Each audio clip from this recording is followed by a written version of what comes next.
Everyone, welcome to my channel. आज के मैं अपने वीडियो में फॉरेन एक्सचेंज रिस्क के बारे में डिस्कस करूंगी। ये फॉरेन एक्सचेंज रिस्क बहुत ही इम्पॉर्टेंट टॉपिक होता है and this topic is very very useful for CAIIB exam and JIB exam. Specially ये topic generally commerce, MCOM, MBA मतलब all type of financial examination के लिए बहुत ही इम्पॉर्टेंट टॉपिक है।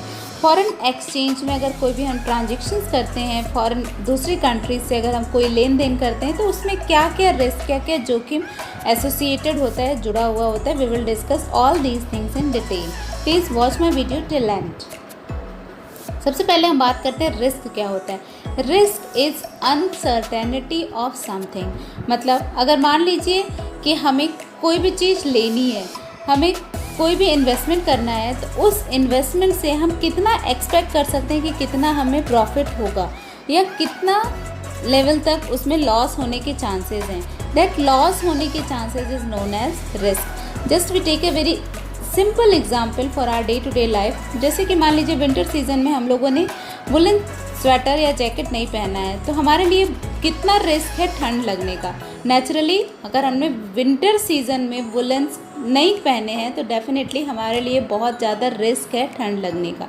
तो this is what in international trade. मतलब अगर हम एक कंट्री कोई दूसरे कंट्री में व्यापार करने जा रही है, ट्रेड करने जा रही है, तो वो कंट्री को कितना ज़्यादा जोखिम है, कितना ज़्यादा रिस्क है उस दूसरी कंट्री के साथ व्यापार करने में, उसी को हम कहते हैं रिस्क। मतलब किस लेवल की पॉसिबिलिटी अवेलेबल है कि उस कंट्री के साथ व्यापार करने में किसी एक कंट्री को कितना लॉस होने के चांसेस अवेलेबल हैं। दैट में केम अंडर। आइए हम देखते हैं कौन कौन से रिस्क एसोसिएटेड होते हैं इंटरनेशनल ट्रेड से। बहुत सारे रिस्क हैं जो कि इंटरनेशनल ट्रांजेक्शन्स, इंटरनेशनल ट्रेड से जुड़े होते हैं। We will discuss all these risk one by one. First one is buyer risk. Buyer risk है, यहाँ पे बायर्स रिस्क नहीं है।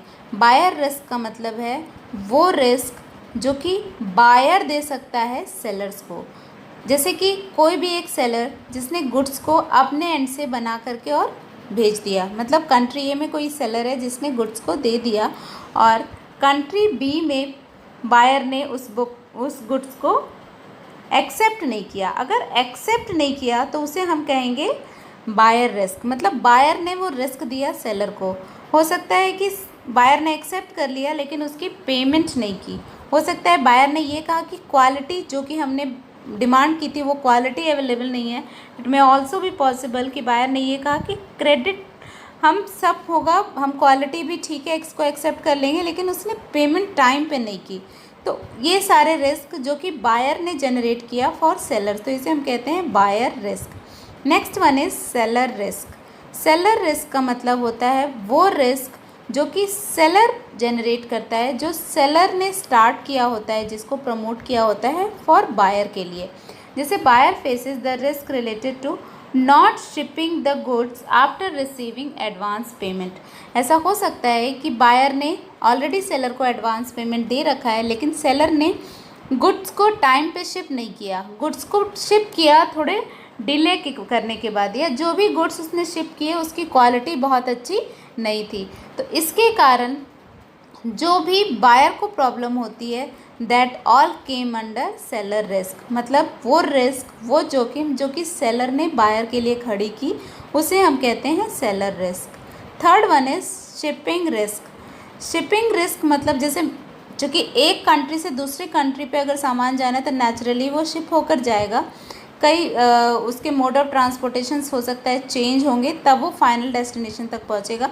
तो उस रास्ते में जो भी रिस्क एसोसिएट हो सकते हैं, जुड़े हो सकते हैं, उन सबको हम इंक्लूड कर लेते हैं शिपिंग रिस्क में। जैसे मिस हैंडलिंग हो गया, हो सकता है कुछ ऐसे गुड्स सेलर ने दिए बायर को जो कि अच्छे थे, जो कि बहुत अच्छे से हैंडल करने चाहिए थे, बहुत केयर से हैंडल करने चाहिए, लेकिन उतने केयर से हैंडल नहीं हुआ।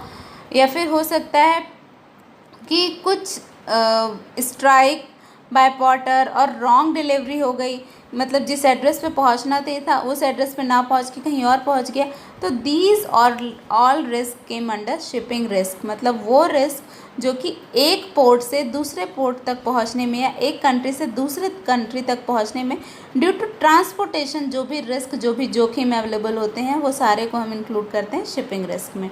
Now next one is political risk. It is the risk and investment return could suffer as a result of political changes or instability in the country। हम सभी जानते हैं कि जो कि कंट्री टू कंट्री पॉलिटिकल जो सिचुएशंस होती हैं वो वेरी करती है, वो हर समय चेंज भी होती रहती हैं। तो मे बी पॉसिबल कि किसी कंट्री में गवर्नमेंट का कंट्रोल, मैनेजमेंट या इंस्टेबिलिटी है पॉलिटिकल सिचुएशंस में, तो उसका कहीं ना कहीं अफेक्ट पड़ता है इंटरनेशनल ट्रांजेक्शन्स पे, और उन ट्रांजेक्शन्स पे अफेक्ट पड़ने के कारण इफ़ेक्टिव जो रिटर्न मिलना चाहिए बायर और सेलर को, और जिस टाइम पे उनको पेमेंट मिलना चाहिए या प्रोडक्ट्स मिलने चाहिए उस टाइम पे उनको नहीं मिल पाते हैं। तो दिस इज़ नोन एज, और दिस में came under political risk. Now next one is credit risk. Credit risk नाम से ही क्लियर हो रहा है, क्रेडिट मतलब पैसे देने से, उधार से।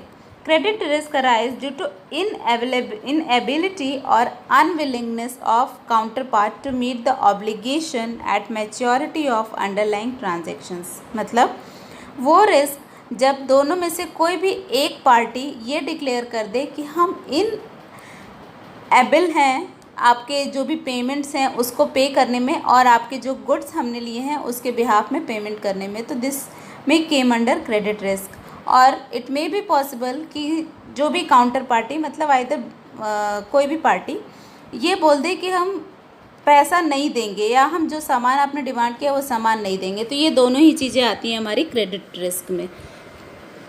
जैसे कि हम अगर किसी को कोई भी सामान उधार देते हैं, उधार पे देते हैं, तो ये टोटली एक बहुत मेजर रोल प्ले करता है, क्योंकि हमने सिर्फ और सिर्फ सेकेंड पार्टी के ट्रस्ट पे और विश्वास पे ही उनको सामान दे दिया है।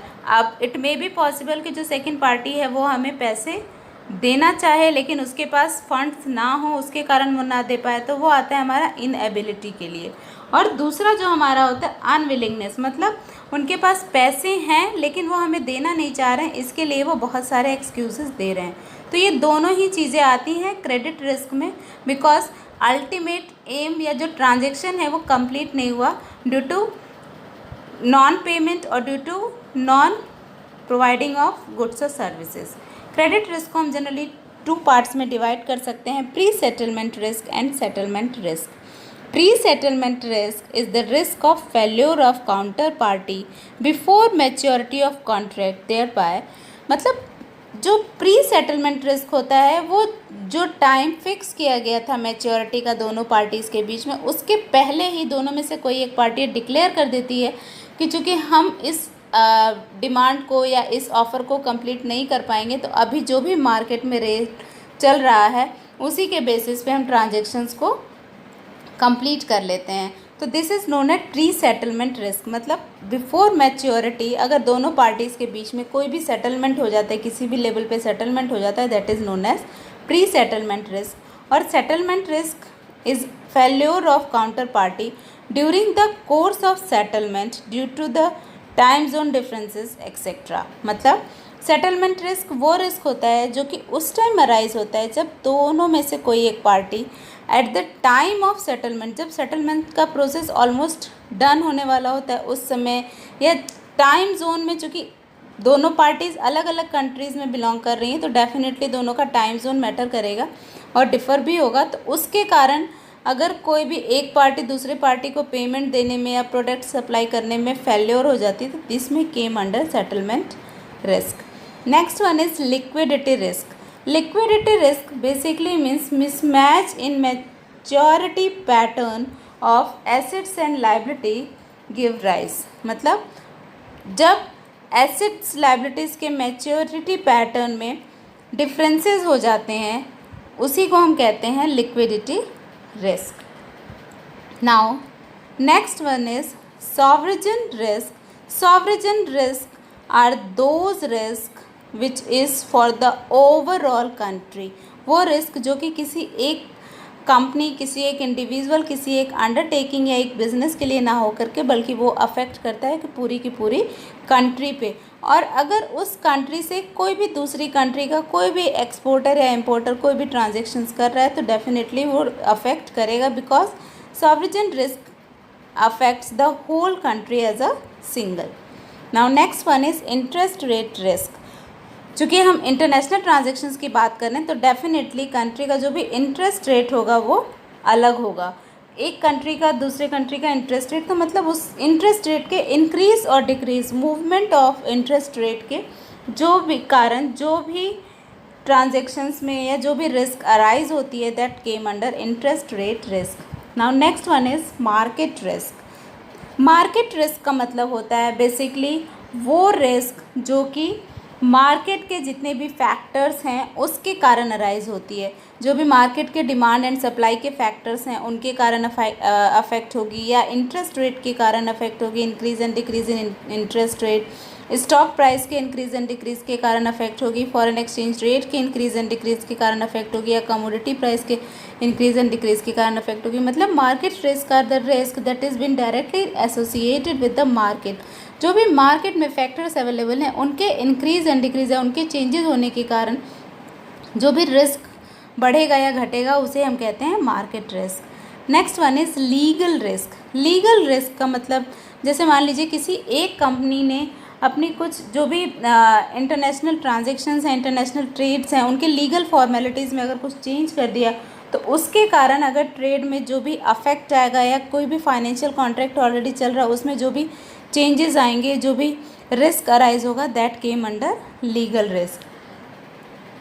Now at the conclusion we can say that bank act as a guarantee for all kind of export and import, and bank वो एंटिटी है जो कि एक लेवल तक पूरा रिस्क लेता है, गारंटी लेता है फॉर एक्सपोर्टिंग द प्रोडक्ट, क्योंकि चूँकि गवर्नमेंट भी ये चाहती है और नेचुरली अगर हम एक्सपोर्ट करेंगे तभी हमारे कंट्री में फॉरेन करेंसी आएगी और अल्टीमेटली कंट्री का ग्रोथ होगा।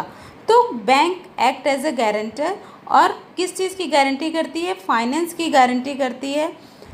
जो भी कंपनी, अंडरटेकिंग या इंडिविजुअल जो भी लूज़ करेंगे या गेन करेंगे in foreign exchange and future market trading. Basically आज के लिए बस इतना ही। If you like the contents please subscribe my channel. और अगर इस टॉपिक में, रिस्क में या रिस्क के जितने भी टाइप्स हैं, इसमें कोई भी क्वेरी है, कोई भी प्रॉब्लम है, please write in comment. Thank you so much for watching. Take care, good bye.